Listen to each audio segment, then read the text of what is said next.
The 19th of October 2017. If Lewis Hamilton wins a fifth US Grand Prix in Austin, having won there in 2012, 14, 15 and 16, and if Sebastian Vettel fails to finish fifth or higher, the Englishman could clinch his fourth World Championship this weekend. The above is a very big if, however. Lightning might strike twice, but it seemed inconceivable that Ferrari would be blighted for a third race in succession, yet that's what happened in Japan. But 4 times in a row Mercedes certainly aren't expecting an easy ride in any of the last 4 races, and believe that Ferrari will be major opposition still. Lately Hamilton never seems to know whether his Mercedes will be a lady or a tramp, race to race, and both he and Mercedes boss Toto Wolff recently described the car as a diva.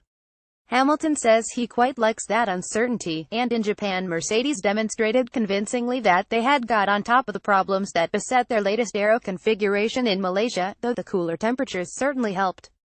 But Wolff isn't counting a single championship chicken yet, even though Mercedes could conceivably wrap up another double in Texas.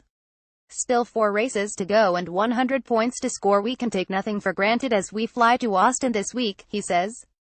We approach every race with a healthy dose of skepticism rather than wishful thinking, and our focus must be on making sure we score every point within our reach this weekend. Since we began the final fly-away leg of the season, we have seen a strong point swing in our favor in both championships. Good fortune has played its part, of course, and we have put ourselves in the right position to make the most of the opportunities that have come our way. But nobody within the team is allowing those good results to disguise the challenges we have faced. Hamilton says there's still a long way to go. 100 points is a lot of points. Anything can happen in life. I've just got to try and keep my head down and hopefully continue to perform like this, but I feel very, very fortunate and really blessed, and I'm enjoying the experience. And he doesn't plan to change his quest to win each time he goes out. To be honest, there's not really any need for me to change my approach. The points are still what you go out there to achieve, but also you try and look after your car. I just don't think there's any need to make any changes. I'm not really particularly taking crazy risks in order to be in the position I'm in. So yeah, I think we're just going to try and continue to do what we're doing. Of course, we want to try and look after the car and the engine, but I'm already doing that throughout the races, so there's not really much more I can do, and I think if sometimes you come off the gas a little bit, you actually cause yourself more trouble than you need. Ferrari certainly aren't done yet. Anyone who rules Ferrari out right now is being premature. They have a mountain to climb, but Sebastian Vettel has been doing his utmost in recent weeks to keep up the team's morale in the face of the crippling problems that have so suddenly derailed them. The fundamental fact remains that the SF70H is a great car, quite possibly the best all-rounder at the moment. And with a reliable weekend like so many others that they have had this year, Ferrari still believe that they can keep striking back.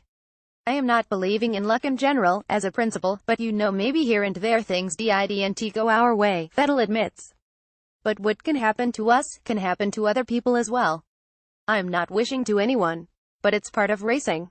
To do the season without any retirements is quite rare. To have 2, 3 or more is not good. Teammate Kimi Räikkönen is adamant that they can win any of the remaining races, as long as we do everything as well as possible. It's a bit unknown, the tracks are different from each other. So we go every weekend, start from zero and do the best that we can and avoid the issues and mistakes. I know we are going to push until the last lap in the last race and see where we end up. The title permutations as mentioned above. If Hamilton wins in Austin, Vettel needs to be at least 5th to keep his title hopes alive. But Hamilton could also become champion on Sunday if he finishes 2nd, with Vettel 9th or lower and Valtteri Bottas no higher than 3rd. To stop Mercedes wrapping up the Constructors' title, Ferrari must outscore their German rivals by 17 points at the Circuit of the Americas.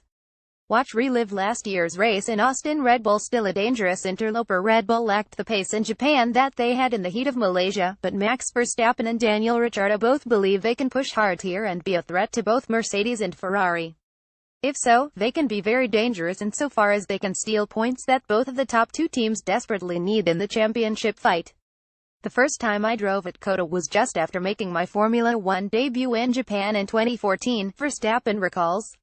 It rained in the morning, so I went out on intermediates. It's a hard track to learn in the dry, and the 1 hour 30 minutes in the wet didn't help. It's a really good circuit to drive though, and I enjoyed my first experience regardless, especially the first sector. In 2015 I finished 4th in very wet conditions. There was so much water, but I still had a really fun race as I like driving in the wet. Even when it started to dry, it made things a bit more interesting in the latter stages. COTA has elements of other circuits from the F1 calendar, for example Silverstone, but it also has its own unique features. It's shorter and faster than other tracks with a similar layout. Turn 1 is a really fun corner. You can brake very late as you head up the hill, but then hitting the apex as hard as you're literally blind. It takes a few laps to get your references on where to turn in. Ricciardo believes he has a personal secret weapon which he may deploy this weekend. Everyone knows I love the city of Austin, but I also love the circuit. It's certainly unique with the wide apexes. You can pass in more than 3 areas, it's fast, it flows well, and it's definitely one of the best tracks on the calendar for overtaking. Some people are asking if I have a beard planned for Austin this year. I haven't thought that far ahead yet, but I still feel my little beard in 2014 was my best, so I might just bring that one back. Watch Virtual Circuit Guide USA. Unfortunately, we are unable to play the video at this time. Error code unknown. Carlos Sainz can't wait to start his career at Renault, and hopes to hit the ground running as he slips out of his Toro Rosso seat and into Jolyon Palmer's place alongside Nico Hülkenberg. I'm very excited to joining the team, he says. We have some hard work ahead of us going into Austin with lots of things to learn and many people to meet. I'm going to give everything to be on the pace as soon as possible, even though I know it can take a bit of time to adapt, but I'm confident we can do it. It's key to have this immediate taste with Renault and get to know the people in the car. It's a big challenge, but it motivates me. We have this last push for the season and I have to find where the limit of the car is, get used to the steering wheel, things like that. That's the procedure and I will embrace the challenge and will be pushing flat out to help the team. Nico and I are very close together in the championship, but we haven't had too many on-track battles. I'm really looking forward to working with him. I think he is a great driver and one of the most talented on the grid. He has lots of experience in Formula 1, so I will learn from him as soon as I can. Hopefully we can both help the team move further up in the championship before the end of the season. Hartley says he's ready. Sportscar world champion Brendan Hartley says he is ready to take the challenge of being the 9th New Zealander to race in F1, and the first since Mike Thackwell drove a Ram in the 1984 Canadian Grand Prix. The 27-year-old, who tested for the team in 2009, got the call-up to join the Neil KVYAT at Toro Rosso when it was decided that Pierre Gasly, who participated in the Malaysian and Japanese Grand Prix, should focus on trying to win the Super Formula Series in Japan this weekend.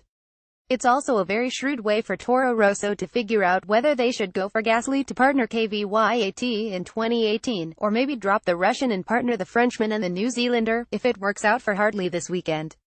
He was a Red Bull Junior back in 2010, and has since established a reputation for awesome speed in Porsche's WEC machinery. Generally, he's been regarded as the fastest of their squad, and is a much more rounded than he was when Helmut Marko elected to let him go halfway through his Formula Renault 3.5 campaign.